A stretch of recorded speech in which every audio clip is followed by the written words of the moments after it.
വിശ്വാസപ്രമാണത്തിലെ ആദ്യത്തെ കാര്യം നമ്മൾ കഴിഞ്ഞ ആഴ്ചയിൽ കൺവെൻഷന്റെ സമയത്ത് നമ്മൾ പറഞ്ഞിരുന്നു. ഓരോ വാക്കും പ്രധാനപ്പെട്ടതാണ്. വിശ്വാസപ്രമാണത്തിലെ ഓരോ വാക്കും പ്രധാനപ്പെട്ടതാണ്.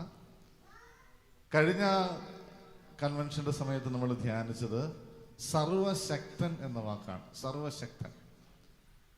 നീ സർവശക്തനും പിതാവുമായ ഏകദൈവത്തിൽ ഞാൻ വിശ്വസിക്കുന്നു എന്ന് ഏറ്റു പറയുമ്പോൾ, നീ സർവശക്തനിൽ വിശ്വസിക്കുന്നുവെങ്കിൽ കർത്താവ് ചോദിക്കുന്ന ഒരു ചോദ്യത്തിന് നീ എപ്പോഴും യേസ് എന്ന് ഉത്തരം കൊടുക്കണമെന്ന് നമ്മൾ പറഞ്ഞു. ആ ചോദ്യം ഇപ്രകാരമാണ്: എനിക്കിത് ചെയ്യാൻ കഴിയുമെന്ന് നീ വിശ്വസിക്കുന്നുണ്ടോ? എനിക്കിത് ചെയ്യാൻ കഴിയുമെന്ന് നീ വിശ്വസിക്കുന്നുണ്ടോ? ഉണ്ട് എന്ന് പറഞ്ഞാൽ അത്ഭുതം നടന്നിരിക്കും. തമ്പുരാൻ കർത്താവിന്റെ സർവശക്തി നിന്നിൽ പ്രകടമാകാനുള്ള വാക്കാണ് അവന്റെ സർവശക്തിക്ക് മുമ്പിൽ യേസ് എന്ന് ഉത്തരം പറയുന്നത്. നീ പ്രാർത്ഥിക്കാൻ ചെന്നിരിക്കുമ്പോൾ, നീ ഏതെങ്കിലും ഒരു പ്രവൃത്തി ചെയ്യുമ്പോൾ, അല്ലെങ്കിൽ ഒരു പരിത്യാഗം ചെയ്യുമ്പോൾ, ഒരു നോമ്പ് നോക്കുമ്പോൾ, വിശ്വാസ പ്രമാണം 3 പ്രാവശ്യം 7 പ്രാവശ്യം 33 പ്രാവശ്യമൊക്കെ ആവർത്തിച്ച് ചെല്ലുമ്പോൾ നീ ആദ്യം പറയേണ്ടത് ഈ ഒരു സമ്മതമാണ്: എൻ്റെ കർത്താവേ, നിനക്കിത് ചെയ്യാൻ കഴിയുമെന്ന് ഞാൻ വിശ്വസിക്കുന്നു. ഒരു മനുഷ്യൻ വന്ന് കർത്താവിന് മുമ്പിൽ പ്രാർത്ഥിച്ചതുപോലെ കർത്താവിന് മുമ്പിൽ പ്രാർത്ഥിക്കാൻ പറ്റണം. നിനക്ക് മനസ്സാകുന്നുവെങ്കിൽ നിനക്കിത് ചെയ്യാൻ പറ്റും, എനിക്ക് ചെയ്തു തരാനായിട്ട് പറ്റും. അങ്ങനെ നീ വിശ്വസിച്ച് വേണം നിന്റെ പ്രാർത്ഥന തുടങ്ങാൻ. അതുകൊണ്ട് തന്നെയാണ് വിശ്വാസ പ്രമാണത്തിന്റെ ആദ്യത്തെ വാക്ക് ഇപ്രകാരമുള്ളത്: സർവശക്തൻ. സർവശക്തൻ. നിന്റെ ദൈവം എല്ലാത്തിനും കഴിവുള്ളവനാണ്, ഒന്നും അസാധ്യമായിട്ടില്ലാത്തതാണ്. നിനക്ക് എത്ര അസാധ്യമെന്ന് 0% ചാൻസ് നിനക്കുള്ളത് പോലും തമ്പുരാൻ കർത്താവിന് മുമ്പിൽ 100% ചാൻസ് ആണ് എന്ന് ഏറ്റു പറഞ്ഞിട്ട് വേണം നീ വിശ്വാസ പ്രമാണം ചൊല്ലാൻ, നിന്റെ എല്ലാ പ്രാർത്ഥനകളും നടത്താൻ. രണ്ടാമത്തെ കാര്യം ഇതാണ്: ഈ സർവശക്തനായ പിതാവുണ്ടല്ലോ, സർവശക്തനായ ദൈവം, ആ ദൈവം നിന്റെ അപ്പനാണ്. നമ്മൾ ഏറ്റവും കൂടുതൽ ആശ്വസിപ്പിക്കുന്ന, സന്തോഷിപ്പിക്കുന്ന ഒരു വാക്കാണ് ആ ഒരു വാക്ക്. എന്ന് പറഞ്ഞാൽ നിന്റെ അപ്പൻ സർവശക്തനാണ് എന്ന് നിനക്ക് ഉറപ്പുണ്ടായാൽ മതി. സർവശക്തനായ ദൈവം നിന്റെ അപ്പനാണെന്നുള്ളൊരു ബോധം നിനക്കുണ്ടാവണം. അപ്പൊ നീ സ്വാതന്ത്ര്യത്തോടെ ചോദിക്കും. അതല്ല എങ്കിലും ഒരു കുഴപ്പമെന്നറിയാവോ? ദൈവത്തെ അങ്ങ് വിധിയാളനായിട്ടാണ് നമ്മൾ കാണുക. കർത്താവിന് അത് ഇഷ്ടമില്ല. കർത്താവ് ആഗ്രഹിക്കുന്ന എന്താണെന്നറിയാവോ? നീ നിന്റെ ദൈവത്തെ ചെയ്യുന്നത്. അപ്പൊ അപ്പൻ പഴയ ചരിത്രമൊക്കെ പറഞ്ഞോളൂ. അത് അവരുടെ ഒരു ചടങ്ങാണ്. അത് ഇപ്പോഴും അവിടെ നിലനിൽക്കുന്നുണ്ട് എന്നാണ് അച്ഛൻ പറയാം. അപ്പൊ ഈ മകൻ ചെന്നിട്ട് വിളിക്കുന്ന പേര് ആബ എന്നാണ്. സാധാരണ വിളിക്കുന്ന പേരാ അത്. സാധാരണ അവിടെ അപ്പനെ, നമ്മളിവിടെ അച്ചാച്ച, അമ്മച്ചി, അല്ലെങ്കിൽ അച്ചാച്ച, പപ്പ, ഡാഡി എന്നൊക്കെ വിളിക്കുന്നതിന് പകരം യഹൂദര് അവരുടെ അപ്പനെ വിളിക്കുന്ന പേരാണ് ആബ. അച്ഛൻ ബാക്കി എല്ലാ കാര്യങ്ങളും ഒക്കെ അച്ഛൻ കണ്ടു പഠിച്ചു. പക്ഷെ അച്ഛന്റെ മനസ്സിൽ പോരുമ്പോഴും തങ്ങി നിൽക്കുന്ന ഒരു കാര്യമാണ്: ഈശോ അതേ പേര് തന്നെയല്ലേ ദൈവത്തെ വിളിക്കാൻ പഠിപ്പിച്ചത്? സ്വർഗസ്ഥനായ ഞങ്ങളുടെ പിതാവേ, സ്വർഗസ്ഥനായ ഞങ്ങളുടെ പിതാവേ. നമ്മൾ ഈ പിതാവ് എന്നൊക്കെയുള്ള മലയാളത്തിൽ വരുമ്പോ ഒരു കോമൺ ടേമാണ്. പക്ഷെ കർത്താവ് പഠിപ്പിച്ചത് ആബ. അവിടുത്തെ കുഞ്ഞുങ്ങള് അവരുടെ അപ്പനെ വിളിക്കുന്ന അതേ പേര് തന്നെ പറഞ്ഞാണ് ഈശോ പഠിപ്പിച്ചത്, ആബ. തമ്പുരാൻ കർത്താവ് ആഗ്രഹിക്കുന്നത് അതേപോലെ തന്നെ ആയിരിക്കാനാ, അപ്പൻ എന്ന രീതിയിലായിരിക്കാനാ. ഞാൻ സ്വർഗസ്ഥനായ പിതാവേ എന്നുള്ള പ്രാർത്ഥന ചെല്ലുമ്പോൾ അന്ന് അച്ഛൻ പറഞ്ഞൊരു കാര്യമാണ്: അന്ന് മുതൽ അച്ഛൻ സ്വർഗസ്ഥനായ ഞങ്ങളുടെ പിതാവേ എന്ന് ചൊല്ലുന്നതിന് പകരം അച്ഛൻ സ്വയം ചൊല്ലുന്നത് അച്ഛൻ അപ്പനെ വിളിക്കുന്നത് അച്ചാച്ച എന്നാണ്. സ്വർഗസ്ഥനായ എന്റെ അച്ചാച്ച, സ്വർഗസ്ഥനായ എന്റെ അച്ചാച്ച, അങ്ങനെ വിളിച്ചാണ് ആ അച്ഛൻ പ്രാർത്ഥിക്കുന്നത് പറഞ്ഞു. എന്റെ മനസ്സിൽ തങ്ങി നിൽക്കുന്ന ഒരു കാര്യം, ഞാൻ എന്റെ അപ്പനെ കയറി പപ്പ എന്നാ വിളിച്ചിരുന്നു, എന്റെ അപ്പനെ കയറി പപ്പ എന്നാ വിളിച്ചിരുന്നു. ആ ഒരു വിളിയോടുകൂടി ഞാനൊന്ന് പ്രാർത്ഥിക്കുമ്പോൾ എന്റെ മനസ്സിൽ അത് ഫീൽ ചെയ്യും. സ്വർഗസ്ഥനായ എന്റെ പപ്പ എന്ന് പറഞ്ഞ് ഞാൻ പ്രാർത്ഥിക്കുമ്പോഴേ അതിന്റെ ഒരു വില ഉണ്ടാവുകയുള്ളൂ. എന്റെ അപ്പൻ എന്ന രീതിയിൽ എനിക്ക് കാണാൻ പറ്റുള്ളൂ. എന്റെ അപ്പൻ ആരാന്നറിയാമോ? സർവശക്തനാണ്. സർവശക്തൻ. ഒന്നും അസാധ്യമില്ലാത്ത സ്നേഹനിധിയായ ഒരപ്പൻ എനിക്കുണ്ട്. അത് നമ്മളെ ഒത്തിരിയേറെ ആശ്വസിപ്പിക്കണം. ഈ കൊച്ചറേസ്യയുടെ ഒക്കെ ജീവിതത്തിൽ കൊച്ചറേസ്യയുടെ അമ്മ മരിക്കുമ്പോൾ കൊച്ചറേസ്യ പറയുന്ന ഒരു കാര്യമുണ്ട്: എനിക്ക് ഇനി മുതൽ എൻ്റെ അമ്മ എന്ന് പറയുന്നത് മാതാവാണ്, ഈശോയുടെ അമ്മയാണ്. എനിക്കിത് മുതൽ എൻ്റെ അമ്മ എന്ന് പറയുന്നത് എൻ്റെ അമ്മ മാതാവ് തന്നെയാണ്. അന്ന് മുതൽ അമ്മയോട് സംസാരിക്കുന്നത് പോലെ കൊച്ചറേസ്യ പരിശുദ്ധ അമ്മയോട് സംസാരിച്ചിരുന്നു എന്നാ പറയാ. നീ നിന്റെ ദൈവത്തെ അപ്പനായി അംഗീകരിച്ചാൽ അന്ന് മുതൽ നീ ദൈവത്തിന്റെ സ്വരം കേൾക്കും. ഒരപ്പനെ പോലെ നിന്നോട് സംസാരിക്കുന്ന നിന്റെ ദൈവത്തെ നിനക്ക് കേൾക്കാൻ പറ്റും. അങ്ങനെ ഒന്ന് ശ്രമിച്ചു നോക്കണം എൻ്റെ പ്രിയമുള്ളവരെ, അങ്ങനെ ഒന്ന് ശ്രമിച്ചു നോക്കണം. അതുകൊണ്ട് അച്ഛൻ ആദ്യമേ തന്നെ എന്ന് പറഞ്ഞാൽ, നിങ്ങൾ വ്യക്തിപരമായി പ്രാർത്ഥിക്കുമ്പോൾ തമ്പുരാൻ കർത്താവ് പഠിപ്പിച്ച പ്രാർത്ഥനയുടെ ട്രാൻസ്ലേഷൻ മാറ്റൊന്നുമല്ല. പക്ഷെ കർത്താവ് പഠിപ്പിച്ച പ്രാർത്ഥന അന്ന് അവിടെ നിലവിൽ മക്കൾ അപ്പനെ വിളിച്ചിരുന്ന അതേ പേര് തന്നെ വിളിച്ചാണ് പറഞ്ഞിരുന്നതെങ്കിൽ, ഇന്ന് മുതൽ എൻ്റെ പ്രിയമുള്ളവരെ നിങ്ങൾ പേഴ്സണലായിട്ട് പ്രാർത്ഥിക്കുമ്പോൾ സ്വർഗസ്ഥനായ എൻ്റെ പപ്പ, സ്വർഗസ്ഥനായ എൻ്റെ അച്ചാച്ച എന്നൊക്കെ വിളിച്ചൊന്ന് പ്രാർത്ഥിച്ചു നോക്ക്. ഒരു വലിയ സ്നേഹം നിന്റെ ഉള്ളിൽ കത്തും. അത് നിന്റെ ഉള്ളിൽ കത്തുന്ന സ്നേഹമല്ല, തമ്പുരാൻ കർത്താവ് നിന്നോട് കാണിക്കുന്ന സ്നേഹം നിനക്ക് മനസ്സിലായി എന്നുള്ള ബോധമാണ്. നമ്മൾ ഒരാളെ സ്നേഹിക്കുമ്പോൾ ആ ആൾക്ക് നമ്മുടെ സ്നേഹം മനസ്സിലാക്കുകയാണെങ്കിൽ അതുകൊണ്ട് പ്രയോജനമുള്ളൂ. ഞാനൊരാളെ ഭയങ്കരമായിട്ട് സ്നേഹിക്കുന്നുണ്ട്, ഭയങ്കരമായിട്ട് എനിക്ക് മുടിഞ്ഞ പ്രേമമാണ് എന്ന് വിചാരിക്കും. ആ ആൾക്കത് മനസ്സിലാകുന്നേ ഇല്ല. എൻ്റെ സ്നേഹമുള്ളവരെ തമ്പുരാൻ കർത്താവിനുമുണ്ട്. കർത്താവ് ഈശോമിശിഹാ അല്ലെ കർത്താവ് പിതാവായ ദൈവത്തെ നീ സർവശക്തനും നിന്നെ വിധിക്കാനിരിക്കുന്ന വിധിയാളനും മാത്രമായി കാണുമ്പോൾ ആ അപ്പൻ നിന്റെ മുമ്പിൽ നിന്ന് പറയുന്നുണ്ട്, ഞാൻ നിന്നെ വിധിക്കാനും ശിക്ഷിക്കാനും ഇരിക്കുന്ന ഒരാളല്ല, നിന്റെ അപ്പനാ. നീ ചോദിക്കുന്നതൊക്കെ തരാൻ തയ്യാറായിട്ടുള്ള നിന്റെ അപ്പനാ. എൻ്റെ പ്രിയമുള്ളവരെ, സൃഷ്ടികർമ്മം നമ്മൾ വായിച്ചു നോക്കുമ്പോൾ ഉൽപ്പത്തി പുസ്തകത്തില് 1-ാം അധ്യായം 27-ാമത്തെ വാക്യം വളരെ ഹൃദ്യമായ ഒരു വാക്യമാണ്. വളരെ ഹൃദ്യമായ വാക്യം. നമ്മളിങ്ങനെ വായിച്ചങ്ങ് വിടുന്ന ഒരു കാര്യമാണ്. ബാക്കി എല്ലാ കാര്യങ്ങളും കർത്താവ് അവന്റെ ചിന്തയനുസരിച്ച് സൃഷ്ടിച്ചു. എന്നിട്ട് 27-ാം വാക്യത്തിൽ പറയുകയാണ്, അങ്ങനെ ദൈവം തന്റെ ഛായയിൽ മനുഷ്യനെ സൃഷ്ടിച്ചു. ദൈവത്തിന്റെ ഛായയിൽ ദൈവം ആരാണ് എന്ന് മനസ്സിലാക്കാൻ ആ അപ്പനെ നോക്കി പഠിച്ചാൽ മതിയായിരുന്നു. അങ്ങനത്തെ ഒരു കർത്താവ് എനിക്ക് തന്നത് ആ അപ്പന്റെ ഒരു വലിയ കൃപ കൊണ്ട് മാത്രമാണ്, അപ്പനിലൂടെ എനിക്ക് കിട്ടിയ കൃപ കൊണ്ട് മാത്രമാണ് ഞാൻ ഇന്ന് നിങ്ങളുടെ മുമ്പിൽ നിൽക്കുന്നത്. ദൈവത്തമ്പുരാനെ മനസ്സിലാക്കാൻ എൻ്റെ അപ്പനെ എനിക്ക് നോക്കിയാൽ മതിയായിരുന്നു. അതുപോലെ എന്നെ സ്നേഹിച്ച ഒരപ്പൻ. എനിക്ക് എന്ത് സങ്കടമുണ്ടായാലും ഞാൻ ഒരു മിനിറ്റ് എൻ്റെ അപ്പൻ്റെ അടുത്ത് പോയി ഒന്ന് പറഞ്ഞാൽ തീരുന്ന പ്രശ്നം എനിക്ക് ഉണ്ടായിരുന്നുള്ളൂ. നീ നിന്റെ ദൈവത്തെ മനസ്സിലാക്കേണ്ടതും അതുപോലെയാ. പെർഫെക്റ്റ് ആയിട്ടുള്ള ഒരു അപ്പനാ, പെർഫെക്റ്റ് ആയിട്ടുള്ള ഒരു അപ്പൻ, ഒരു കുറവും വരുത്താത്ത ഒരു അപ്പൻ. സ്നേഹത്തിന്റെ അങ്ങേയറ്റം നിന്നെ ഒരാൾ തട്ടിക്കൊണ്ട് പോവാതിരിക്കാൻ, നീ നശിച്ചു പോവാതിരിക്കാൻ, നിനക്ക് വേദന ഉണ്ടാവാതിരിക്കാൻ സ്വന്തം പുത്രനെ നിനക്ക് വേണ്ടി ബലി കഴിപ്പിക്കാൻ മാത്രം തന്ന ഒരപ്പൻ. സൃഷ്ടിയായ നിന്നെ മകൻ എന്ന പോലെ സ്നേഹിക്കുന്നത് കൊണ്ട് സ്വന്തം മകനെ, അവനെ തന്നെ, സ്വന്തം മകനെ എന്ന് പറഞ്ഞാൽ ദൈവം തന്നെ ആയവനെ മുറിവേൽപ്പിച്ച് ഇട അനുഭവിപ്പിച്ച് മരിക്കാൻ തയ്യാറായവനാണ് നിന്റെ അപ്പൻ. അത്രയ്ക്ക് നിന്നെ സ്നേഹിക്കുന്ന, സ്നേഹം മാത്രമായ ഒരപ്പൻ നിനക്കുണ്ട്. ഈ അപ്പൻ അസാധ്യമായിട്ടൊന്നുമില്ല. നീ ഒരു കാര്യം പറഞ്ഞാൽ അപ്പന് കഴിവില്ലാഴികയില്ല, ദാരിദ്ര്യമില്ല നിന്റെ അപ്പന്. നീ ഈ ലോകത്തിൽ ജീവിച്ചിരിക്കുമ്പോൾ എൻ്റെ പ്രിയമുള്ളവരെ, നിന്റെ ഈ ലോകത്തിലെ അപ്പൻ ദാരിദ്ര്യമുള്ള ആളാണെങ്കിലും, ഒരു തരത്തിലും നിനക്ക് ഒരു കാര്യം ചെയ്തു തരാൻ കഴിവില്ലാത്ത ആളാണെങ്കിലും, നിനക്ക് സർവശക്തനായ ഒരപ്പനുണ്ട് എന്ന ചിന്തയുണ്ടാവണം. ഒരപ്പനുണ്ട്. ഈ അപ്പന്റെ പ്രത്യേകത എന്താണെന്നറിയാവോ? നിന്നെ വേദനിപ്പിക്കാൻ ഇഷ്ടമില്ലാത്ത ഒരപ്പനാ. നിന്നെ വേദനിപ്പിക്കാൻ ഇഷ്ടമില്ലാത്തൊരു ധൂർത്തപുത്രന്റെ ഉപമ എന്ന് പറഞ്ഞ് ലൂക്കായുടെ സുവിശേഷം 15-ാം അധ്യായത്തിൽ ഒരു കഥ കർത്താവ് പറയും. ദൈവത്തിന്റെ സ്വഭാവം വെളിപ്പെടുത്തുന്ന, ദൈവത്തിന്റെ അപ്പത്തം വെളിപ്പെടുത്തുന്ന ഒരു വലിയ കഥയാണ്. ഇതിനകത്ത് ധൂർത്തപുത്രന്റെ ഉപമ എന്ന് പറയുമ്പോൾ നമ്മൾ ധൂർത്തപുത്രൻ ചെയ്ത പാപവും അവന്റെ തെറ്റും കുറ്റങ്ങളും ഒക്കെയാണ് പലപ്പോഴും നമ്മുടെ മനസ്സിലുള്ളത്. പക്ഷെ അതിന്റെ അപ്പുറത്ത് നിൽക്കുന്ന ഒരപ്പന്റെ സ്നേഹമുണ്ട്. നിന്റെ ദൈവമായ അപ്പൻ, നിന്റെ ദൈവമായ പപ്പ, നിന്റെ ദൈവമായ അച്ചാച്ചൻ എങ്ങനെയുള്ളവനാണ് എന്ന് കൃത്യമായിട്ട് നിന്റെ മുമ്പിൽ എടുത്തു വെച്ച് പറഞ്ഞു തരുന്ന ഒരു പറഞ്ഞ ധൂർത്തപുത്രന്റെ ഉപമ.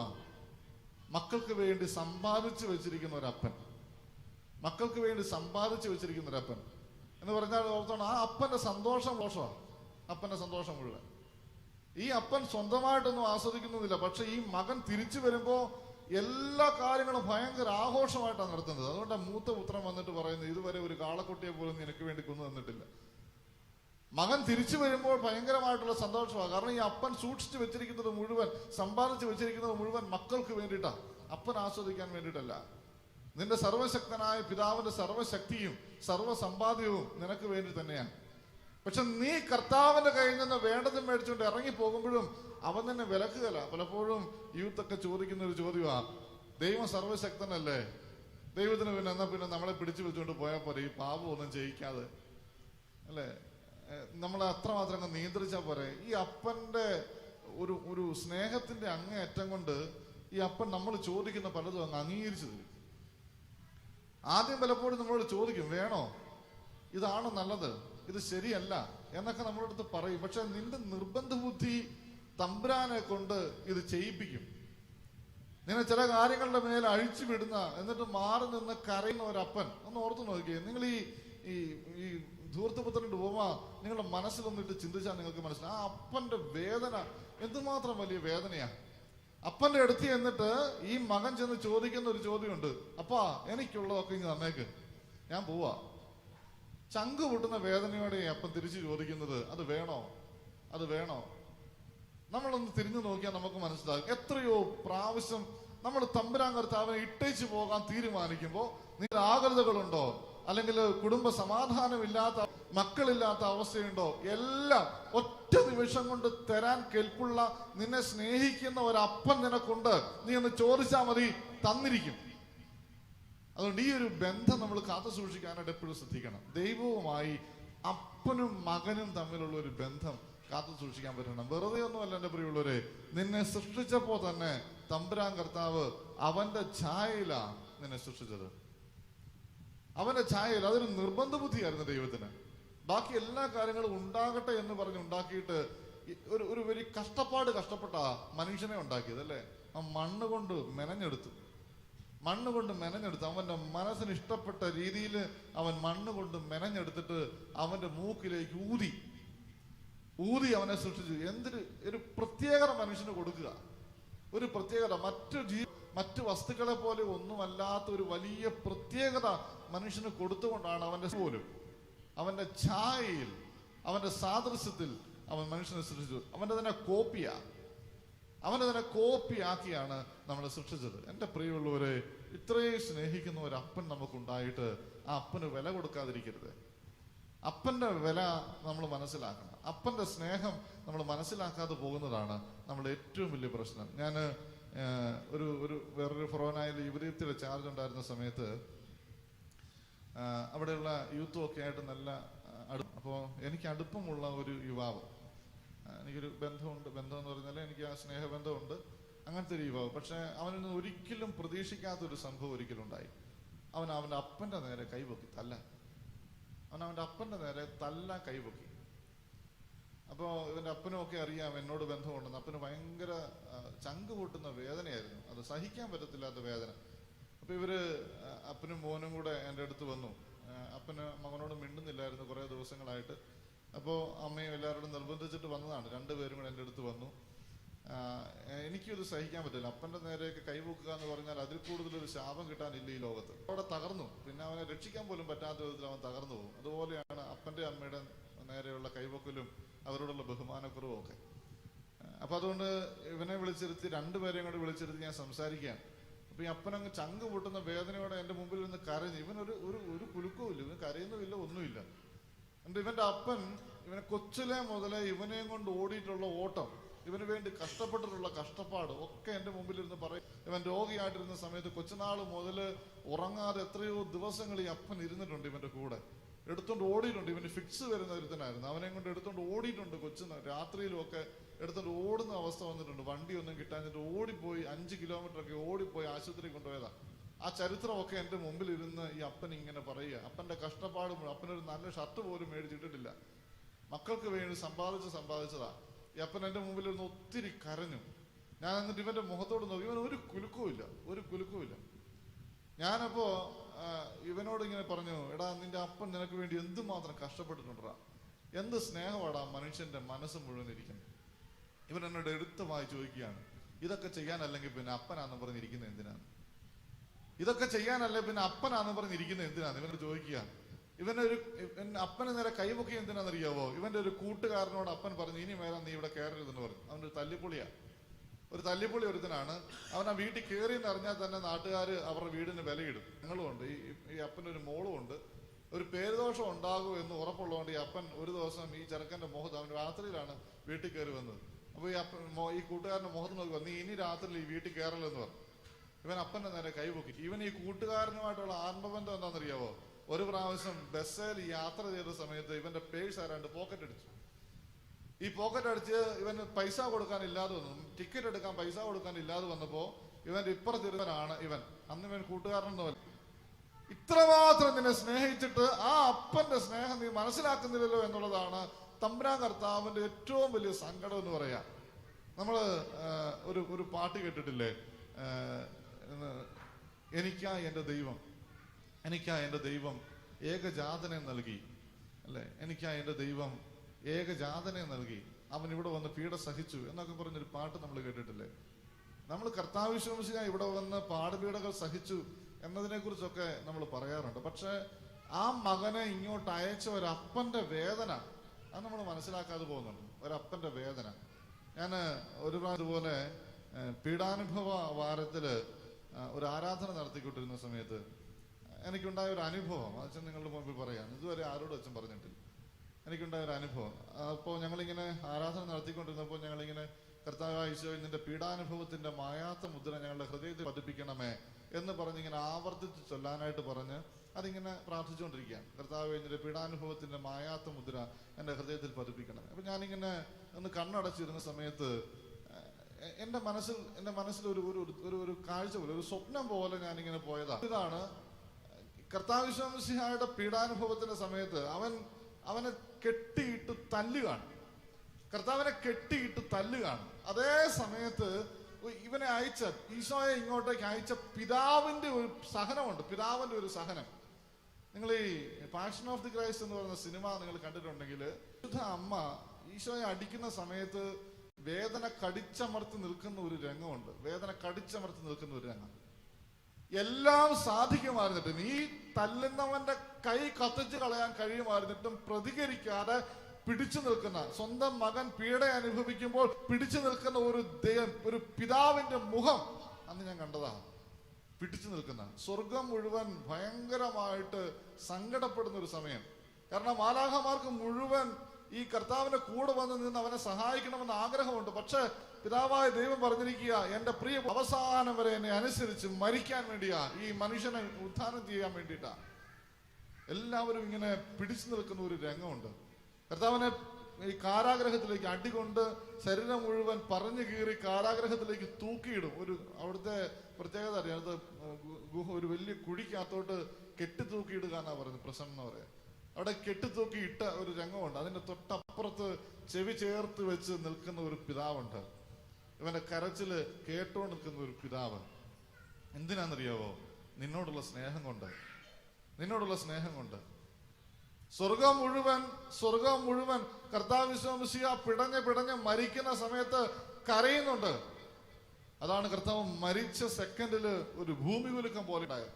ഭൂമി പിളർന്നു പോകുന്നത് പോലെയുള്ള ഭൂമി കുലുക്കം. സ്വർഗത്തിന്റെ മുഴുവൻ സങ്കടങ്ങളുടെ പൊട്ടിച്ചു തറലായിരുന്നു എന്നാ പറയാം. എന്റെ പ്രിയമുള്ളവരെ, കാര്യം ശരിയാണ്. കർത്താവ് ഈ ലോകത്തിൽ സഹിക്കാൻ വേണ്ടിയിട്ടാ വന്നത്. പക്ഷേ പ്രതികരിക്കാനാവുമായിരുന്നിട്ടും പ്രതികരിക്കാതെ ഈശോയും പിതാവായ ദൈവവും പരിശുദ്ധാത്മാവായ ദൈവവും സ്വർഗവാസികൾ മുഴുവനും പിടിച്ചു നിന്നതിന്റെ ഫലമാ ഞാനും നീയുമൊക്കെ സ്വർഗത്തിൽ പോകാം എന്നൊരു ചാൻസ് പോലും ഉള്ളത്. അത്രമാത്രം നിനക്ക് വേണ്ടി വിട്ടു തന്ന ഒരപ്പന്റെ സ്നേഹം നീ മനസ്സിലാക്കുന്നില്ല എങ്കിൽ ആ അപ്പൻ എന്തുമാത്രം സങ്കടം ഉണ്ടാകുമെന്ന് ഓർത്തു നോക്കണം. മനുഷ്യനെക്കാട്ടിലും കൂടുതൽ വികാര പ്രകടനങ്ങൾ നടത്തുന്ന ഒരാളാണ് ദൈവം. സാധാരണ നമ്മളൊക്കെ നടത്തുന്ന വികാര പ്രകടനങ്ങളെക്കാൾ കൂടുതൽ വികാര പഠനങ്ങൾ നടത്തുന്ന ഒരാളാണ്. ചെറിയ നിസ്സാര കാര്യത്തിൽ ഒത്തിരി സന്തോഷിക്കുകയും നിസ്സാര കാര്യത്തിൽ ഒത്തിരി സങ്കടപ്പെടുകയും ചെയ്യുന്ന ഒരാളാണ് ദൈവം. ദൈവത്തിന്റെ ഒരു വലിയ ബലഹീനത. കാരണം ഒരു അപ്പന്റെ സ്നേഹം അങ്ങനെയാണ്. മക്കളുടെ നിസ്സാരമായിട്ടുള്ള ചില സമ്മാനങ്ങൾ മേടിക്കുന്ന ചില വിജയങ്ങളില് അപ്പന്മാർ ഭയങ്കരമായിട്ട് സന്തോഷിക്കും. നിസ്സാരമായി അപ്പനെ പലപ്പോഴും വേദനിപ്പിക്കും. എൻ്റെ മുമ്പിൽ അപ്പന്മാരായിട്ടുള്ളവര് കേൾക്കുന്നുണ്ടെങ്കിൽ അവർക്ക് പെട്ടെന്ന് മനസ്സിലാവും. കാരണം മകൻ ഒരു കള്ളത്തരം പറഞ്ഞു എന്നാൽ അപ്പന്റെ ഹൃദയം നുറുങ്ങും. ഒരു കള്ളത്തരം പറഞ്ഞെന്ന് പറഞ്ഞാൽ അപ്പന്റെ ചങ്ക് പറയും. അപ്പൻ പല കള്ളത്തരങ്ങളും കാണിച്ചിട്ടുണ്ടാകും. പക്ഷെ മകൻ അല്ലെങ്കിൽ മകൾ ഒരു കള്ളത്തരം കാണിച്ചു എന്ന് പറഞ്ഞാൽ ചങ്ക് പറയുന്ന വേദനയുണ്ട് അപ്പന്മാർക്ക്. ഒരു നിസ്സാര വിജയം വരിച്ചിട്ട് വരികയാണ്. കുഞ്ഞൊരു നിസ്സാര വിജയം വന്നാലും ബാക്കി ആർക്കും അതിനകത്ത് സന്തോഷമൊന്നും കാണും. ഇതിനകത്ത് ഇത്ര വലിയ കാര്യമാക്കാനുണ്ടോ എന്ന് നമ്മൾ ചോദിക്കും. പക്ഷെ അപ്പന് ഭയങ്കര സന്തോഷമാണ്. അപ്പന് ഭയങ്കര സന്തോഷമാണ്. മക്കള് ഒരു നന്നായിട്ടൊന്ന് സംസാരിച്ചു. അല്ലെങ്കിൽ ഞാൻ പലപ്പോഴും കാണാറുണ്ട്, ഇപ്പോ നമ്മൾ യൂട്യൂബിലൂടെ അനുദിന വിശുദ്ധർ എന്ന് പറഞ്ഞൊരു സംഭവം വിടുന്നുണ്ട്. അനുദിന വിശുദ്ധർ എന്ന് പറയും. അപ്പൊ അത് കണ്ടിട്ട് കുറെ ആൾക്കാർ എന്നോട് ചോദിച്ചു, അച്ഛാ ഞങ്ങളുടെ കുഞ്ഞുങ്ങളെയും കൊണ്ട് പറയിപ്പിക്കാവോ, ഞങ്ങളുടെ കുഞ്ഞുങ്ങളെയും കൊണ്ട് പറയിപ്പിക്കാവോ. ഒരു പ്രാവശ്യം ഇതുപോലെ ഒരാൾ അയച്ചു തന്നു, അത് അച്ഛൻ ഇതിൻ്റെ അകത്ത് ഇട്ടു. അവർക്ക് ഭയങ്കര സന്തോഷമായിരുന്നു. വലിയ കാര്യം വല്ലതാണ് യൂട്യൂബിലൂടെ 1 മിനിറ്റ് നേരത്തെ ഒരു പിള്ളേരുടെ ഒരു പറച്ചില്, ഒരു വിശുദ്ധനെ പരിചയപ്പെടുത്തി കൊടുക്കുന്നു. 1 മിനിറ്റ് നേരം യൂട്യൂബിലൂടെ കണ്ടു. 60-70 പേരൊക്കെ കണ്ടിട്ടുള്ളൂ, അതിനകത്ത് കണ്ടിട്ടുള്ളൂ. പക്ഷേ അവരുടെ മക്കളുടെ ഒരു കാര്യം, ഒരു പെർഫോമൻസ് യൂട്യൂബിൻ്റെ അകത്തൂടെ വന്നു, അല്ലെങ്കിൽ ഒരു TV ചാനലിലൂടെ വന്നു, അല്ലെങ്കിൽ എന്തെങ്കിലും ഒരു കാര്യത്തിലൂടെ വന്നു എന്ന് പറഞ്ഞാൽ ഇവർക്ക് ഭയങ്കര സന്തോഷമാണ്. ഈ അപ്പനും അമ്മയ്ക്കും മാത്രമേ അങ്ങനെ സന്തോഷിക്കാൻ പറ്റുള്ളൂ. എൻ്റെ പ്രിയമുള്ളവര്, നമ്മുടെ ഓരോരുത്തരുടെയും നിസ്സാരമായിട്ടുള്ള വിജയം തമ്പുരാൻ കർത്താവിന്റെ മുമ്പിൽ ഭയങ്കര വിലയുള്ളതാണ്. അതുകൊണ്ടാണ് കർത്താവ് പറയുന്നത്, ഒരു പാത്രം വെള്ളം നീ കൊടുത്താൽ 100 ഇരട്ടിയാ പ്രതിഫലം. കാരണം അവന്റെ സന്തോഷം അത്. തമ്പുരാൻ കർത്താവിന്റെ സന്തോഷം, നിന്റെ അപ്പന്റെ സന്തോഷം അത്. ഇങ്ങനെ സന്തോഷിക്കാൻ അപ്പന് മാത്രമേ പറ്റുള്ളൂ, വേറെ ആർക്കും പറ്റുകയില്ല ഇങ്ങനെ സന്തോഷിക്കാൻ. പക്ഷെ നിന്റെ നിസ്സാര ഒരു കുറവ്, ഒരു കുഴപ്പം നിന്റെ അപ്പനെ ഒത്തിരി കരയിക്കും. അതെപ്പോഴും നീ മനസ്സിലാക്കണം. നിന്റെ കുറവ് നിന്റെ അപ്പനെ ഒത്തിരി കരയിക്കും. അതാണ് അതിന്റെ പ്രശ്നം. നമ്മൾ ഈ എന്റെ മുഖം വാടിയാൽ എന്ന് പറഞ്ഞൊരു പാട്ട് നമ്മൾ കേട്ടില്ലേ? എന്റെ മുഖം വാടിയ ദൈവത്തിൻ മുഖം വാടും, എൻ മിഴികൾ ഈറനണിഞ്ഞ ദൈവത്തിൻ മിഴി നിറയും. അപ്പനെ പോലെ ദൈവത്തെ കാണുന്നവർക്ക് അത് ആസ്വദിച്ച് പാടാൻ പറ്റുള്ളൂ. അല്ലെങ്കിൽ അതൊരു വെറും പാട്ടാ. പക്ഷെ നിന്റെ കണ്ണ് നിറഞ്ഞാൽ തമ്പുരാൻ കർത്താവിന്റെ കണ്ണ് നിറയും. അത്ര ലോല ഹൃദയനാണ് നിന്റെ ദൈവം. അത്ര ലോല ഹൃദയനായ ഒരു അപ്പനാ നിന്റെ ദൈവം. ദൈവത്തെ ഇങ്ങനെ അങ്ങ് വലിയ സംഭവമായിട്ട് കാണുന്നതിനേക്കാൾ കർത്താവിന് കൂടുതൽ ഇഷ്ടം എന്താണെന്നറിയാവോ? നിന്റെ കൂടെ നിന്നെ സ്നേഹിച്ച് നിന്നെ ചങ്കോട് ചേർത്ത് പിടിക്കുന്ന, നിന്റെ വേദനയിൽ നിന്നോടൊപ്പം വേദനിക്കുന്ന, നിന്റെ സന്തോഷത്തിൽ നിന്നേക്കാൾ കൂടുതൽ സന്തോഷിക്കുന്ന ഒരു അപ്പനായി നിന്റെ ദൈവത്തെ കാണാനായിട്ടാണ്. അങ്ങനെ ഒന്ന് വിളിച്ചൊന്ന് പ്രാർത്ഥിച്ചു നോക്കണം. എൻ്റെ പപ്പ, എൻ്റെ അച്ചാച്ച എന്നൊക്കെ വിളിച്ച് തമ്പുരാൻ കർത്താവിനോടൊക്കെ ഒന്ന് പ്രാർത്ഥിച്ചു നോക്കണം. തമ്പുരാൻ നിന്റെ കൂടെ നിൽക്കും. നിന്റെ കൂടെ കർത്താവ് നിൽക്കുന്നത് നിനക്ക് കാണാൻ പറ്റും. നീ അവന്റെ സ്വരം കേൾക്കും. ഉറപ്പായിട്ടും അത് കേൾക്കും. അതുകൊണ്ട് നമുക്കൊന്ന് പാടാം. എൻ്റെ മുഖം വാടിയാൽ എന്നുള്ള പാട്ട് നമുക്കൊന്ന് കണ്ണൊക്കെ അടച്ച് വലിയ സ്നേഹത്തോടെ നമുക്കൊന്ന് പാടാം. ഈശോ പിതാവായ ദൈവം നമ്മുടെ കൂടെ ഉണ്ട് എന്നുള്ള ഒരു ബോധ്യം, ആ ഒരു ബോധ്യത്തോടു കൂടി വേണം നമുക്ക് പാടാനായിട്ട്. ആ ഒരു ചിന്തയിൽ നമ്മൾ പാടുമ്പോണ്ടല്ലോ, നമ്മൾ അറിയാതെ തമ്പുരാനെ സ്നേഹിച്ചു പോകും. നമ്മളൊന്ന് തമ്പുരാനോടൊന്ന് സ്നേഹിച്ചിട്ട്, എൻ്റെ പപ്പ, എൻ്റെ അച്ചാച്ച, ഞാൻ സമ്മതിക്കുന്നു, നീ എൻ്റെ അപ്പനാണെന്ന് ഞാൻ സമ്മതിക്കുന്നു, എന്നെ സൃഷ്ടിച്ചത് നീയാണെന്ന് ഞാൻ സമ്മതിക്കുന്നു എന്നൊന്ന് ഏറ്റു പറഞ്ഞുകൊണ്ട് ഒന്ന് പ്രാർത്ഥിച്ചാലുണ്ടല്ലോ, തമ്പുരാന് ഭയങ്കര സന്തോഷമാണ്. നീ അവന്റെ സ്നേഹം മനസ്സിലാക്കി എന്നുള്ള ബോധ്യം ഉണ്ടാവും. അവന്റെ സ്നേഹം മനസ്സിലാക്കി എന്നുള്ള ബോധ്യം. തമ്പുരാന്റെ സ്നേഹം നമുക്കൊന്ന് മനസ്സിലാക്കാൻ പറ്റണം.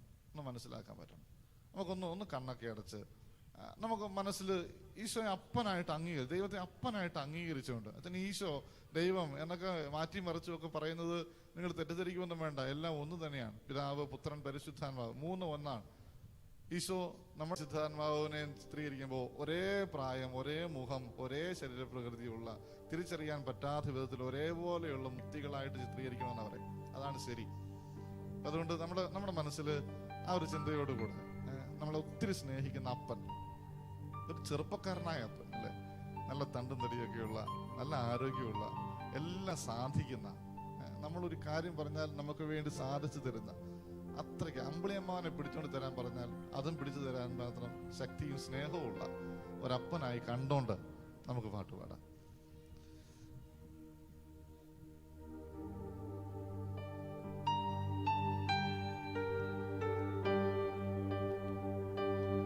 എന്റെ മുഖം വാടിയ ദൈവത്തിൻ മുഖം വാടും, എൻ മിഴികൾ ഈറനണിഞ്ഞ ദൈവത്തിൻ മിഴി നിറയും. എന്റെ മുഖം വാടിയ ദൈവത്തിൻ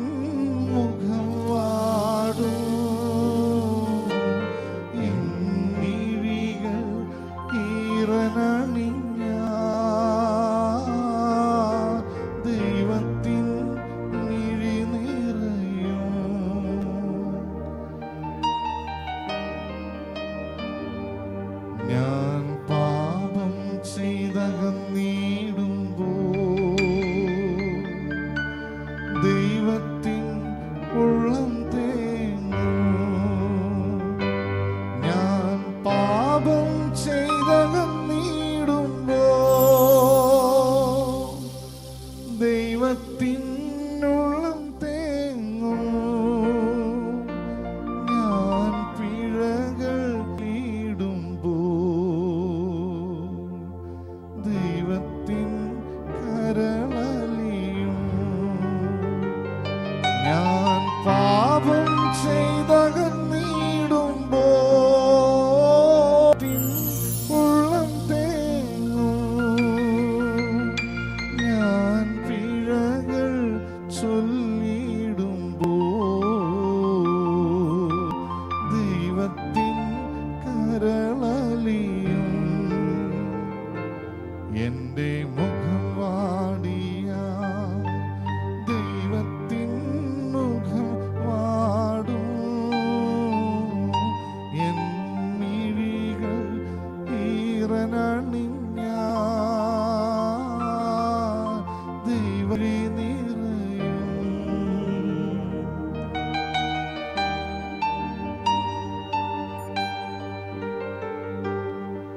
ഞാൻ നന്മകൾ ചെയ്തിടുമ്പോ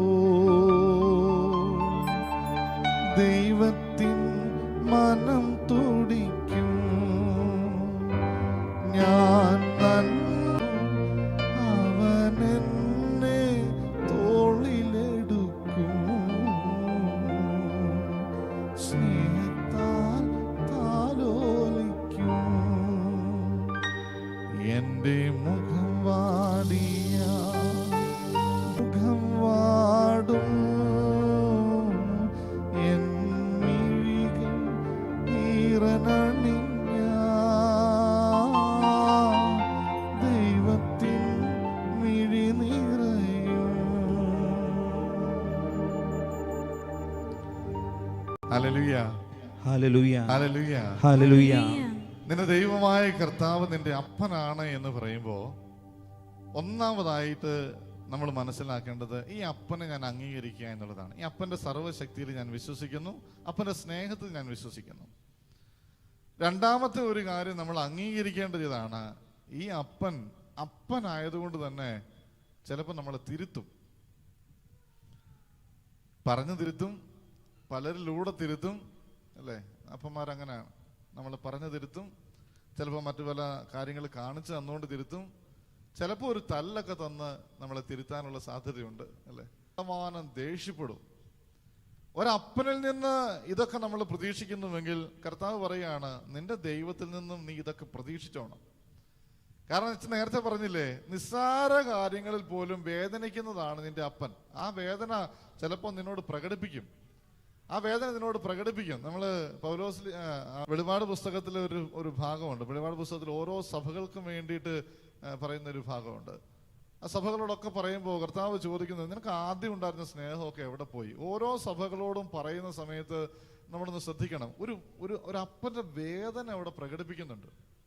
അന്ന് പോകുന്നത് കാണുമ്പോൾ അപ്പന്റെ വേദന അവിടെ പ്രകടിപ്പിച്ചുകൊണ്ടിരിക്കുകയാണ്. വേദന പ്രകടിപ്പിക്കുക, എന്തേ നീ ഇങ്ങനെ ഒന്ന് തിരിച്ചു വന്നേ, എന്നെ ഒന്ന് സ്നേഹിച്ച് എന്നൊക്കെ വലിയ സ്നേഹത്തോടെ തിരുത്തുന്ന ഒരപ്പനെ നമുക്ക് അവിടെ കാണാം. ചില സമയത്ത് കണ്ടമാനം വയലന്റ് ആകും തമ്പുരാൻ കർത്താവ്. നിന്റെ അപ്പൻ എന്ന രീതിയിൽ തന്നെ കണ്ടമാനം വയലന്റ് ആകും. ജെറമ്യാ പ്രവാചകന്റെ പുസ്തകമൊക്കെ വായിക്കുമ്പോൾ ചിലപ്പോൾ നമുക്ക് പേടിച്ചു ഭയങ്കര, നിന്നെ ഞാൻ അങ്ങനെ ചെയ്ത് കളയും, ഇങ്ങനെ ചെയ്ത് നശിപ്പിച്ച് കളയും, എല്ലാത്തിനും ഇവിടുന്ന് പറത്തി കളയും എന്നൊക്കെ പറയും. ഇച്ചിരി നേരം കഴിയുമ്പോഴത്തേക്കും കർത്താവ് പറയും, വരുവിൻ നമുക്ക് രമ്യപ്പെടാം,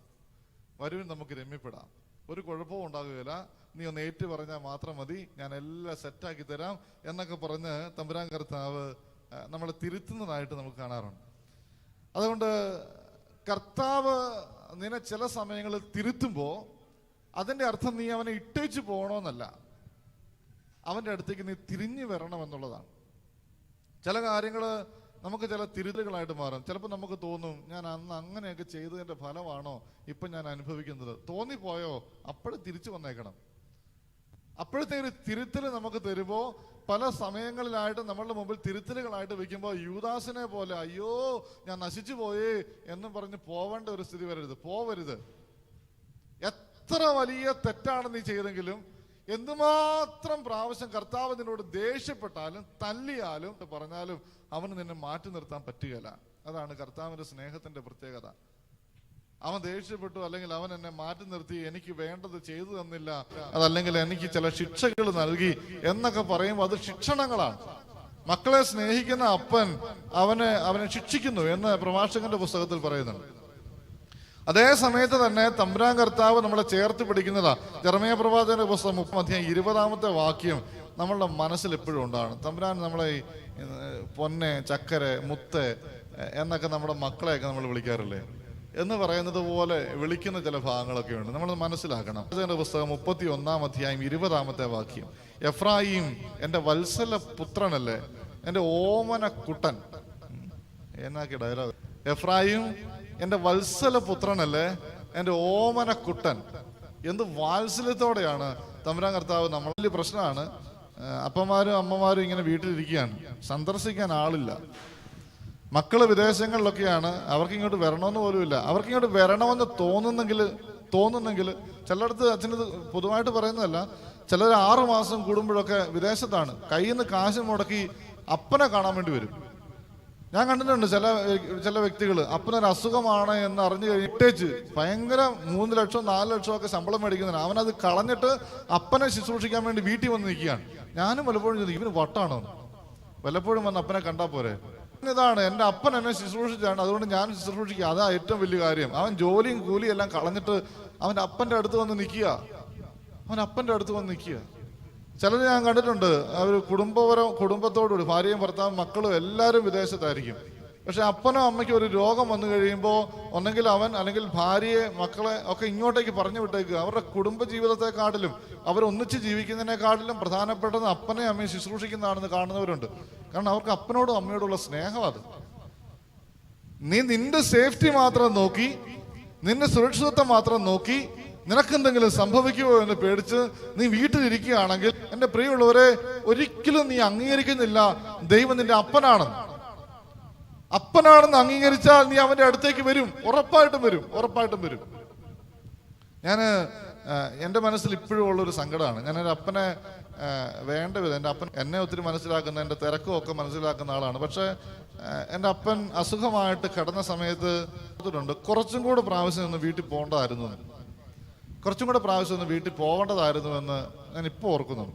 ഞാൻ അപ്പൻ മരിച്ചുപോയി, ഇനിയിപ്പോൾ അങ്ങനെ കാണാൻ പറ്റുമല്ലോ. പക്ഷെ ഇപ്പം ഞാനിങ്ങനെ മനസ്സിൽ ഓർക്കുന്നുണ്ട്, കുറച്ചുകൂടെ പ്രാവശ്യം എൻ്റെ അപ്പം കുറെ കൂടെ ആഗ്രഹിച്ചിരുന്നു എന്ന് എനിക്ക് തോന്നുന്നു ഞാനൊന്ന് കാണണമെന്ന്. പ്രത്യേകിച്ചും അങ്ങനെ അസുഖമായിട്ട് കിടന്ന സമയത്ത് എന്നെ കുറച്ചുകൂടെയൊക്കെ ഒന്ന് കാണണമെന്ന് ആഗ്രഹിച്ചിരുന്നു എന്ന് തോന്നുകയാണ്. ഞാൻ എൻ്റെ അപ്പൻ്റെ അടുത്ത് എന്നൊക്കെ പോയി ഇരുന്നിട്ടുണ്ടോ അന്നൊക്കെ ഞാൻ മനസ്സിലാക്കിയിട്ടുണ്ട് എൻ്റെ അപ്പൻ എന്നോട് സ്നേഹമുണ്ടെന്ന്. ഞാൻ അവിടെ നിന്ന് അകന്നിരിക്കുന്നിടത്തോളം എനിക്ക് മനസ്സിലാവില്ല എൻ്റെ അപ്പൻ എന്നോട് എന്തുമാത്രം സ്നേഹമുണ്ടെന്ന്. അപ്പന് പ്രകടിപ്പിക്കാനും പറ്റില്ല എന്നോടുള്ള സ്നേഹം. എൻ്റെ പ്രിയമുള്ളവരെ, ഈ അപ്പൻ്റെ അടുത്ത് പോയി ഒന്ന് ഇരിക്കണം, കേൾക്കുള്ളൂ. യെരമ്യാ പ്രവാചകൻ ഇങ്ങനെയുള്ള വാക്കുകളൊക്കെ കേൾക്കാനുള്ള കാരണം ദൈവ തിരുസന്നിധിയിൽ പോയി അവൻ ഇരുന്നത് കൊണ്ടാ. നീ എൻ്റെ ഓമന കുട്ടനല്ലേ, ഓമന കുട്ടൻ. നമ്മളെ കർത്താവ് വിളിക്കുമെന്നേ, പൊന്നെ, മുത്തേ, ചക്കരെ എന്നൊക്കെ വിളിക്കും.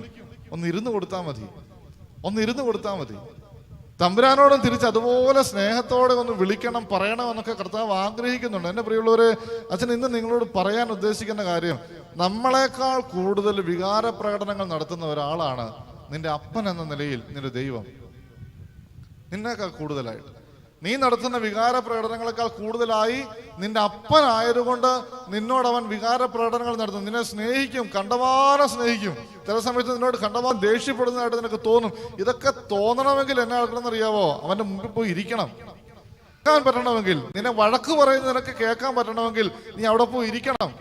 ഒരു പ്രവൃത്തി ചെയ്യുമ്പോൾ ആ പ്രവൃത്തി കർത്താവ് അംഗീകരിക്കുന്നുണ്ടോ, നിന്റെ അപ്പന്റെ ഇഷ്ടപ്രകാരമാണോ അല്ലയോ എന്ന് അറിഞ്ഞിട്ട് ചെയ്യണമെന്നുണ്ടെങ്കിൽ നീ എവിടെങ്കിലും പോയിട്ട് കാര്യമില്ല. ഒരല്പസമയമെങ്കിലും കർത്താവിന്റെ അടുത്ത് പോയി ഇരിക്കണം. എന്നിട്ട് അപ്പനോട് അഭിപ്രായം ചോദിക്കണം. ഒരു കാര്യം ചെയ്യുമ്പോൾ നിന്റെ അപ്പനോട് അഭിപ്രായം ചോദിച്ചിട്ട് ചെയ്താൽ നിനക്ക് ഒരു കുറവും ഉണ്ടാവുകയല്ല. അവൻ നിന്നെ ഒരു കാര്യം തീരുമാനിക്കുമ്പോൾ തമ്പുരാൻ കർത്താവിന്റെ മുന്നിൽ പോയി ഒരപ്പനോട് ചോദിക്കുന്നത് പോലെ പോയി ചോദിക്കണം. ഒരു കാരണം അതാ അച്ഛൻ പറഞ്ഞു വരിക. ഒരു കാഴ്ചപ്പാട് മാറണം. പലപ്പോഴും അച്ഛൻ കണ്ടിട്ടുണ്ട് ചില നല്ല കുടുംബങ്ങളിലൊക്കെ മക്കൾ ഒത്തിരി പ്രായമായിട്ടുള്ളവരൊക്കെ അവർക്ക് സ്വയം തീരുമാനിക്കാനുള്ള ശേഷിയുണ്ട്, സാമ്പത്തികമുണ്ട്, എല്ലാം ഉണ്ട്. പക്ഷെ ഏതൊരു കാര്യം ചെയ്യുന്നതിന് മുമ്പും അപ്പൻ്റെ അടുത്ത് വന്ന് അപ്പനോട് പറഞ്ഞിട്ടേ ചെയ്യുള്ളൂ. ചില കുടുംബങ്ങളിലുള്ളതാണ്. അവരെ ഒന്നും തകർക്കാൻ പറ്റുമല്ല, ഒരിക്കലും തകർക്കാൻ പറ്റുമല്ല. അപ്പം പറയുന്നത് വലിയ കാര്യമായിട്ടുള്ള ജ്ഞാനത്തോടു കൂടി ഉപദേശങ്ങളൊന്നും ആയില്ല. പക്ഷെ അപ്പൻ്റെ അടുത്ത് വന്ന് പറഞ്ഞിട്ടേ ഉള്ളൂ. ഞാൻ ഇത് പറയാനുള്ള കാരണം റീസെൻ്റ് ആയിട്ട് ഞാനൊരു ഒരു ബിസിനസ്സുകാരനെ കണ്ടതാണ്. നന്നായിട്ട് വിജയിച്ച് നിൽക്കുന്ന ഒരു ബിസിനസ്സുകാരൻ, ഭയങ്കര ബിസിനസ്. പുള്ളി ഒന്നുമില്ലായ്മയിൽ നിന്ന് തുടങ്ങിയതാണ്. പക്ഷെ പുള്ളി ഇപ്പോഴും പുള്ളി പറയുന്ന കഥകൾ നമുക്ക് ഭയങ്കര കൊതി വരും. ഈ അപ്പനെ സ്നേഹിക്കുന്ന ഈ പുള്ളി എല്ലാ ആഴ്ചയിലും അപ്പനെ പോയി കാണും. അപ്പൊ കിടപ്പാണ്, അപ്പനങ്ങനെ വലിയ ബോധമൊന്നുമില്ല, അങ്ങനെ കിടപ്പാണ്. ചില സമയത്ത് അപ്പൻ ഔട്ടാണ്, പുള്ളി തന്നെ പറയുന്നതാണ്. ചില സമയത്ത് അപ്പൻ ഔട്ടാണ്, ഞാൻ പറയുന്നത് എന്താന്ന് പോലും കേൾക്കില്ല. പക്ഷെ ഞാൻ എന്ത് ചെയ്യുന്നെങ്കിലും ഓരോ ആഴ്ച ചെയ്ത കാര്യങ്ങളും അതിന്റെ പിറ്റേ ആഴ്ച ഞാൻ ചെയ്യാൻ ഉദ്ദേശിക്കുന്ന കാര്യങ്ങൾ എൻ്റെ അപ്പൻ്റെ അടുത്ത് പോയി പറയാതെ ഞാൻ ഒന്നും ചെയ്യല. ഇതുവരെ ഞാൻ ചെയ്തിട്ടില്ലെന്ന് പറയുന്നത്. പുള്ളി പറയുന്നത് എന്നറിയാവോ, എൻ്റെ അപ്പന് ഞാനിപ്പോ പറയുന്ന കാര്യങ്ങൾ കേട്ടാൽ ഞാൻ പറയുന്ന ബിസിനസ് ടേംസ് അപ്പന് മനസ്സിലാവുകയില്ല. കാരണം അപ്പൻ സാധാരണക്കാരായ ഒരു കൃഷിക്കാരനാണ്. പക്ഷെ ഞാൻ എൻ്റെ അപ്പൻ്റെ അടുത്ത് പോയി പറയാതെ ഒരു നയാ പൈസയുടെ കാര്യം ഞാൻ ചെയ്യുകയില്ല. ഈ മകൻ അപ്പനോട് കാണിക്കുന്ന ഒരു വിധേയത്വം ഉണ്ടല്ലോ, ഒരു സ്നേഹം ഉണ്ടല്ലോ, നീ കാണിക്കണം നിന്റെ പിതാവായ ദൈവത്തോട്. നീ ഒരു സംരംഭം തുടങ്ങാൻ പോവാ, നീ ഒരു കാര്യം ചെയ്യാൻ പോവാ, നീ ഒരു വീട് വെക്കാൻ പോവാ. അതിന്റെ ഓരോ ഘട്ടത്തിലും നിന്റെ അപ്പന്റെ അടുത്ത് പോയിട്ട് നീ ഒന്ന് പറയണം, ദേ അപ്പാ നാളത്തെ ഇത് ചെയ്യാൻ പോവാ കേട്ടോ, ഒന്ന് പറയണം. എന്റെ പ്രിയമുള്ളവരെ, അങ്ങനെ പറഞ്ഞാൽ അത് പിന്നെ ചെയ്യിപ്പിക്കുന്നത് ആ അപ്പനാ, സർവശക്തനായ ആ അപ്പനാ. അവൻ വകയും കണ്ടെത്തും, എല്ലാ കാര്യങ്ങളും ചെയ്തു തരും, എല്ലാ കാര്യങ്ങളും. ഇവിടെ ഈ ധ്യാന കേന്ദ്രത്തിന്റെ സമയത്ത്, ഇത് തുടങ്ങുന്ന സമയത്ത് നമുക്കിത് കണ്ടാൽ തന്നെ ഒരു വല്ലാത്ത അവസ്ഥയിലായിരുന്നു, ഒരു കാട് മൂടി കിടക്കുന്ന ഒരു അവസ്ഥ. ഞാൻ ഇതിനു വേണ്ടിയിട്ട് ഒത്തിരി പരിശ്രമിച്ചു ഇതൊന്ന് ശരിയാക്കി എടുക്കാൻ. അവസാനം രൂപതയിൽ നിന്ന് തന്നെ അനുവാദമൊക്കെ കിട്ടി, ശരിയാക്കി എടുത്തു എന്നൊക്കെ പറഞ്ഞ് അനുവാദം കിട്ടി. ഞാൻ 2-3 ആഴ്ച പലരുടെയും പുറകെ നടന്നു ഇതൊന്ന് ശരിയാക്കാൻ. ഇപ്പൊ ശരിയാക്കി തരാമെന്ന് പറഞ്ഞ് പോയതല്ലാതെ ഒരു വ്യത്യാസവും ഇല്ല, ഒരു അനക്കവും ഉണ്ടാകുന്നില്ല. അത് കഴിഞ്ഞ് ഞങ്ങൾ എല്ലാവരോടും ഒരു ദിവസം ഇവിടെ ഇരുന്ന് പ്രാർത്ഥിച്ച് തമ്പുരാൻ കർത്താവിനെ എല്ലാം ഏൽപ്പിച്ചു കൊടുത്തിട്ട്, ഞങ്ങൾ സ്വസ്തി, ഇനി ഞങ്ങൾക്കൊന്നും പറ്റുകയില്ല, കാല് പിടിച്ച് എല്ലാവരെ കൊണ്ടും പറയിപ്പിക്കുന്നില്ല, പൈസ വരെ റെഡിയാക്കി വെച്ചിട്ട് എല്ലാവരോടും പറഞ്ഞിട്ടും രക്ഷയില്ല. എൻ്റെ പ്രിയമുള്ളവരെ, അന്ന് ഒന്ന് പറഞ്ഞ് പിറ്റേ ദിവസം പരിപാടി തുടങ്ങിയതാ. 5 ദിവസം കൊണ്ട് പരിപാടി മൊത്തം തീർന്നു. എല്ലാവർക്കും അത്ഭുതമായിരുന്നു, ഞങ്ങൾക്കുൾപ്പെടെ അത്ഭുതമായിരുന്നു. 5 ദിവസം കൊണ്ട് ഒരു 10-15 ദിവസം ഞങ്ങൾ അധ്വാനിച്ചിട്ട് ഒരു കല്ല് പോലും എടുത്തു വെക്കാൻ പറ്റാത്തത് 5 ദിവസം കൊണ്ട് തമ്പുരാൻ കർത്താവ് ചെയ്ത് സൂപ്പറാക്കി തന്നു. എൻ്റെ പ്രിയമുള്ളവരെ, ഈ ഒരു കാര്യം നമ്മുടെ മനസ്സിലുണ്ടാകണം. അപ്പനായിട്ട് നീ കാണുന്നുവെങ്കിൽ അപ്പനോടുള്ള സ്നേഹപ്രകടനങ്ങൾ നീ നിന്റെ ദൈവത്തോട് ചെയ്യണം. സർവശക്തനും പിതാവുമായ എന്ന് നിനക്കത് മനസ്സിലാവണമെങ്കിൽ നീ അത് അംഗീകരിച്ചിട്ടാണ് വിശ്വാസ പ്രമാണം നീ ചൊല്ലുന്നതെങ്കിൽ ഇങ്ങനത്തെ ചില മാറ്റങ്ങൾ നിന്റെ ചിന്തയിൽ വരുത്തണം. നീ എല്ലാ കാര്യങ്ങളും അപ്പനോട് പറയാതെ ചെയ്യല്ലേ. സ്നേഹിക്കുന്നുണ്ടെങ്കിൽ അതിനൊരു വലിയ പ്രകടനമാണ് എല്ലാം പറയുക എന്ന് പറയുന്നത്. നിങ്ങൾ ശ്രദ്ധിച്ചിട്ടുണ്ടോ? പ്രത്യേകിച്ച് ഈ പ്രേമിക്കുന്ന ആൾക്കാരൊക്കെ ആണെങ്കിൽ അവർക്ക് പെട്ടെന്ന് ഇത് മനസ്സിലാവും. പ്രേമം തുടങ്ങിക്കഴിഞ്ഞു കഴിഞ്ഞാൽ പിന്നെ ഒരു കുഴപ്പം എന്നാണെന്നറിയാവോ, നമ്മൾ എങ്ങോട്ട് പോയാലും അവരോട് പറഞ്ഞിട്ട് പോയില്ലെങ്കിൽ ഭയങ്കര പ്രശ്നമാണ്. പറഞ്ഞിട്ട് പോയില്ലേ പ്രശ്നമാണ്. ചിലർക്കത് ഭയങ്കര ഭാരമാണ്. പറഞ്ഞിട്ട് അങ്ങനെയാണ് ഇങ്ങനെയാണ് എന്ന് പറഞ്ഞത് ഭാരമാണ്. ചിലർക്കത് പറഞ്ഞിട്ട് പോയില്ലെങ്കിലുണ്ടല്ലോ എന്തോ ഭയങ്കര ഒരു വലിയ ഭാരം മനസ്സിൽ വെച്ചുകൊണ്ട് നടക്കുന്ന പോലെ. എന്ത് ചെയ്യുന്നെങ്കിലും പറഞ്ഞിട്ടേ ചെയ്യുള്ളൂ. അത് സ്നേഹത്തിന്റെ ഒരു പ്രകടനമാണ്. ആ ആള് ഞാൻ എവിടെ പോകുന്നു, ഞാൻ എന്ത് ചെയ്യുന്നു എന്ന് അറിഞ്ഞിട്ട് വലിയ പ്രയോജനമൊന്നുമില്ല. പക്ഷെ അറിഞ്ഞിരിക്കണമെന്നുള്ള എനിക്ക് ആഗ്രഹമുണ്ടെങ്കിൽ എനിക്ക് ആ ആളോട് അത്രയ്ക്ക് സ്നേഹമുണ്ടെന്നാണ് അതിന്റെ അർത്ഥം. അത്രയ്ക്ക് സ്നേഹമുണ്ട്. നമ്മൾ എന്ത് ചെയ്യണമെങ്കിലും അത് പറഞ്ഞിട്ട് പോകണം. ഞാൻ നിങ്ങളോട് പറഞ്ഞില്ലേ, ഞാൻ ഇന്ന് അപ്പനെ കുറിച്ച് പറയുമ്പോൾ, പിതാവായ ദൈവത്തെക്കുറിച്ച് പറയുമ്പോൾ, അതിനെക്കുറിച്ച് ഞാൻ ധ്യാനിച്ചപ്പോൾ മുഴുവൻ എൻ്റെ അപ്പൻ്റെ മുഖം എൻ്റെ മനസ്സിൽ ഇങ്ങനെ വന്നുകൊണ്ടിരിക്കുക. ഓരോ കാര്യങ്ങളും എൻ്റെ അപ്പൻ ചെയ്തത് മൊത്തം എൻ്റെ മനസ്സിലുണ്ട്. അപ്പം വീട്ടിൽ നിന്ന് എന്ത് കാര്യത്തിന് ഇറങ്ങിയാലും ഞാൻ കണ്ടിട്ടുള്ളൊരു കാര്യമുണ്ട്. ആ വാതിക്കൽ നിന്ന് തിരുസ്വരൂപത്തിലേക്ക് നോക്കി പ്രാർത്ഥിച്ച് ബൈബിൾ എടുത്ത് വെച്ച് വായിച്ച് എത്ര ധൃതി പിടിച്ചിറങ്ങിപ്പോയാലും സമയം കഴിഞ്ഞു പോയി, പോകേണ്ട സമയവും കഴിഞ്ഞു എന്ന് പറഞ്ഞാലും ഈ 2 കാര്യങ്ങൾ ചെയ്യാതെ അവിടെ നിന്ന് പ്രാർത്ഥിച്ച് ബൈബിൾ എടുത്ത് വെച്ച് ഒരു ഭാഗം വായിച്ചിട്ടല്ലാതെ എൻ്റെ അപ്പൻ ഒരിടത്തോട്ടും പോയിക്കുന്നത് ഞാൻ കണ്ടിട്ടില്ല. ഒരിടത്തോട്ടും പോയിട്ടില്ല, എനിക്ക് 100% ഉറപ്പാണ്. പപ്പ ബിസിനസ് തുടങ്ങി ബിസിനസ് സ്ഥാപനത്തിലേക്ക് ചെന്ന് കയറിയാൽ ആദ്യം എൻ്റെ അപ്പൻ ചെയ്തുകൊണ്ടിരുന്നത് അവിടെയുള്ള രൂപത്തിൻ്റെ അടുത്ത് പോയി തിരിയും കത്തിച്ച് വെച്ച് പ്രാർത്ഥിച്ചിട്ടല്ലാതെ ആരോട് ഒരു കാര്യത്തിനും, അവിടെ ആൾക്കാർ നിൽപ്പുണ്ടേ പോലും ഒരു മൈൻഡും ഇല്ല, നേരെ അത് ചെയ്തിട്ടേ ഉള്ളൂ, ബാക്കി കാര്യം അത് ചെയ്തിട്ടേ ഉള്ളൂ. എൻ്റെ അപ്പന് നല്ല ബോധ്യമുണ്ടായിരുന്നു, തമ്പുരാൻ കർത്താവ് തരുന്നതല്ലാതെ ഒന്നുമില്ല എന്ന് അപ്പന് നല്ല ബോധമായിരുന്നു. ഞാനത് കണ്ടു വളർന്നത് കൊണ്ടാണ് ഞാൻ പറയുക, എൻ്റെ തമ്പുരാൻ കർത്താവിനെ അപ്പനായിട്ട് നീ അംഗീകരിക്കുന്നുവെങ്കിൽ നീ എന്ത് ചെയ്യുന്നെങ്കിലും പറഞ്ഞിട്ടേ ചെയ്യാവുള്ളൂ, തമ്പുരാനോട് പറഞ്ഞിട്ടേ ചെയ്യാവുള്ളൂ. നീ കേൾക്കും, ഇത് ശരിയാണ്, ഇത് തെറ്റാണ്, ഇത് ചെയ്യണം, ചെയ്യണ്ട, അല്ലെങ്കിൽ പോകേണ്ട വഴി എന്താണ് എന്നൊക്കെ നിന്റെ മുമ്പിൽ തമ്പുരാൻ കർത്താവ് വെളിപ്പെടുത്തി തരും. നിനക്കൊരു കുറവും വരുത്തുകയില്ല. നീ ഒരു വിവാഹം നടത്താനായിട്ട് തീരുമാനിക്കുന്നു, മക്കളുടെ വിവാഹം നടത്താൻ തീരുമാനിക്കുന്നു, എൻ്റെ പ്രിയമുള്ളവരെ, തമ്പുരാൻ കർത്താവിനോട് പറയാതെ, നിന്റെ അപ്പനോട് പറയാതെ നടത്തല്ലേ. അപ്പനത് കൃത്യമായിട്ട് കാണിച്ചു തരും ആരാണ് ഇയാൾക്കുള്ള ആളെന്ന്. അതല്ലാതെ നീ നടത്തിയാൽ അത് എന്നേക്കുമായിട്ടുള്ള തെറ്റാത്. തമ്പുരാൻ കർത്താവിനെ ഇടപെടുത്താതെ ഒരു കല്യാണം പോലും നടത്തല്ലേ. അതിന് വേണ്ട വകയുൾപ്പെടെ കർത്താവ് നിന്റെ മുമ്പിൽ പണിയിക്കുന്ന സമയത്ത് ഈ അപ്പന്മാര് വയ്യാത്ത ആളാണെങ്കിൽ പോലും വെയിലും മഴയും കൊണ്ട് അവിടെ നിൽക്കുന്നത് ഞാൻ കണ്ടിട്ടുണ്ട്. ഒരു തെറ്റ് പോലും അവർ സ്വന്തമായിട്ട് വീട് പണിതപ്പോൾ അത്രയും ശ്രദ്ധിച്ചിട്ടുണ്ടാവുകയല്ല, അവർ ആ സമയത്ത് അധ്വാനിക്കാൻ പോയിട്ടുണ്ടാവും. പക്ഷെ മക്കൾക്ക് വേണ്ടി ഒരു അപ്പനോ അമ്മയോ വീട് പണിയിക്കുന്നത് നിങ്ങൾ കണ്ടിട്ടുണ്ടെങ്കിൽ എൻ്റെ പ്രിയമുള്ളവരെ, അവിടെ പണിയുന്ന പണിക്കാർക്ക് സ്വസ്ഥത കാണുകയല്ല. ഈ അപ്പൻ എല്ലാ കല്ല് വെക്കുമ്പോഴും അവിടെ പോയി നിൽക്കും, ഒരു കാര്യത്തിൽ ഒരു വിട്ടുവീഴ്ച ചെയ്യുകയല്ല അപ്പൻ. മക്കൾക്ക് വേണ്ടി വീട് പണിയിക്കുമ്പോൾ നിന്റെ അപ്പന് ഇതുപോലെയാ. തമ്പുരാൻ കർത്താവിനെ ഏൽപ്പിച്ച് നീ ഓരോ കാര്യങ്ങളും ചെയ്തു. നിന്റെ മക്കളെ സ്കൂളിലേക്ക് വിടുന്ന സമയത്ത് തമ്പുരാന്റെ കയ്യെ പിടിപ്പിച്ച് വിട്ടു, ഒരു കുഴപ്പം ഉണ്ടാവുകയില്ല. അവർ നന്നായിട്ട് പഠിക്കുകയും ചെയ്യും, ഗ്രഹിക്കുകയും ചെയ്യും, ഒരപകടം അവർക്കുണ്ടാവുകയില്ല. ഓരോ പ്രാവശ്യവും മക്കൾ പുറത്തേക്ക് ഇറങ്ങുമ്പോൾ അവിടെ നിന്നുകൊണ്ട് നീ ഒന്ന് പ്രാർത്ഥിച്ചു, എൻ്റെ മകനെ കാത്തുകൊള്ളണേ, എൻ്റെ മോളെ കാത്തുകൊള്ളണേ എന്ന്. തമ്പുരാൻ കർത്താവ് കയ്യെ പിടിച്ചുകൊണ്ട് നടക്കും. തമ്പുരാൻ ആഗ്രഹിക്കുന്നത് ഇങ്ങനത്തെ കാര്യങ്ങളൊക്കെയാണ്. നീ കർത്താവിനോട് പറഞ്ഞിട്ട് ചെയ്യണേ, കാരണം അവൻ നിന്റെ അപ്പനാണ്. അപ്പനെ നീ സ്നേഹിക്കുന്നിടത്തോളം നിനക്ക് അനുഗ്രഹങ്ങൾ കോരിച്ചൊരിയുകയുള്ളൂ, ഒത്തിരി അനുഗ്രഹങ്ങൾ കോരിച്ചൊരിയുകയുള്ളൂ. പ്രഭാഷകന്റെ പുസ്തകത്തിൽ അപ്പനും മകനും തമ്മിലുള്ള ബന്ധത്തെക്കുറിച്ചൊക്കെ കർത്താവ് പറയുന്ന സമയത്ത് നമ്മളൊന്ന് വായിച്ചാൽ അത് കർത്താവിന്റെ മുമ്പിൽ നീ ഒന്ന് അപ്ലൈ ചെയ്ത് നോക്ക്. കർത്താവ് നിന്റെ കൂടെ നിൽക്കുന്നത് നിനക്ക് അനുഭവിക്കാൻ പറ്റും. അതുകൊണ്ട് ഇന്നത്തെ ദിവസം നമ്മളുടെ ചിന്താഗതിയിൽ ഒരു മാറ്റം നമുക്ക് വരുത്താം. ദൈവത്തെ പ്രധാനപ്പെട്ട സ്ഥലത്തിരിക്കുന്ന ഒത്തിരി വലിയ ബലവാനായ ഒരാളായിട്ട് മാത്രം കാണാതെ, നിന്നെ വിധിക്കാനും ശിക്ഷിക്കാനും ഇരിക്കുന്ന ഒരാളായിട്ട് മാത്രം കാണാതെ, നിന്നോട് അകൽച്ച പാലിക്കുന്ന ഒരാളായിട്ട് കാണാതെ, നിന്നെ ചേർത്ത് പിടിക്കാൻ ആഗ്രഹിക്കുന്ന, നിന്റെ എല്ലാ കാര്യങ്ങളും കേൾക്കാൻ ആഗ്രഹിക്കുന്ന എൻ്റെ പൊന്നുമോനെ, എൻ്റെ ചക്കരമുത്ത്, എൻ്റെ ഓമനക്കുട്ട എന്നൊക്കെ നിന്നെ വിളിക്കുന്ന സ്നേഹമുള്ള അപ്പനായിട്ട് കാണാൻ നമുക്ക് സാധിക്കട്ടെ. തമ്പുരാൻ നമ്മളെല്ലാവരെയും ധാരാളമായി അനുഗ്രഹിക്കട്ടെ.